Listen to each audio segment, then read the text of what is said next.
Hey there, here are the exercises that you are going to need for workout number 1. So let's start with the warm-up. You'll take your band and we're going to put it right above our ankles. And you have two options here. You can either go into a standard jumping jack, pressing through your outer thighs, or if that feels like too much impact, then go ahead and just bring it out for step jacks, just like this. Then for move number 2, we're just going to bring the band right above our knees. If it's more comfortable for you to not use the band on this one, that's also okay. But we have high knees here. Don't bring them too high or the band will roll up. Otherwise, you can go ahead and just bring it up like this, kind of like in a marching position. And then for our final move of the warm-up, we will just ditch the band, bring it down to the side, and we're going into mountain climbers. Take this at your own pace, so they can be super slow. But we'll get into a good firm plank first, and then you're going to bring your knees driving straight up. Go again at your own pace. So that will be your warm-up. Then we're going to move on to toning up our legs. For the first move, we have a squat with outer thigh lift.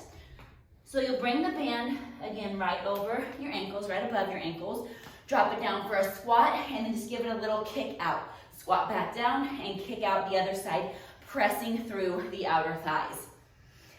Next, we've got standing glute kicks. So if you need to hold on to something for your balance, that's totally fine. You're just going to bring it straight back, engaging through your booty, keeping your core and your back nice and straight. Slight bend in your standing knee. That's just going to help with balance and the body functioning right. Next up, we're going down to the ground, but if you are past your first trimester, let me show you before I drop down to the ground what I want you to do. Standing outer thigh lifts, because I don't want you laying flat on your back. Otherwise, if you're postpartum or very early in your pregnancy, you can lay on down, bringing the band right above your knees. You'll go onto your back, pressing through your heels to lift your hips up, and then open back. Down, lift, and open. So this will get your glutes and also those outer thighs. After this one, we're going to stay on the ground, just bringing our band lower.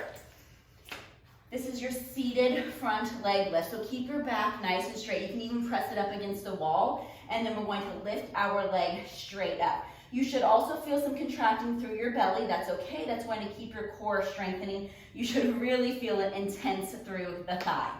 Then we'll flip around to get into a bear hold. Again, if you are pregnant past your first trimester, I want you to go ahead and just do some standard squats.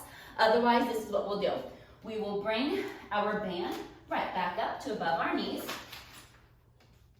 Then we'll get into a bear hold. So think like you're on all fours. You're just going to lift your knees, just hovering over the ground. And then we've got outer thigh pulses. So we're bringing our knees out just like this, holding, engaging your core, and again, getting your outer thighs. So squeeze that out. And then we have one final move back up. As you transition from the ground back up to standing, take some time so that you're not getting lightheaded from the blood rushing. Our last move is marching squat. So we'll go down for a squat and then we'll bring it up. Just like with that first marching or high knee motion that I told you, make sure you're not lifting your knee too high or your band will roll up. So it's just a little mini lift and then get in a good squat. So that's the moves that you will need for exercise number 1.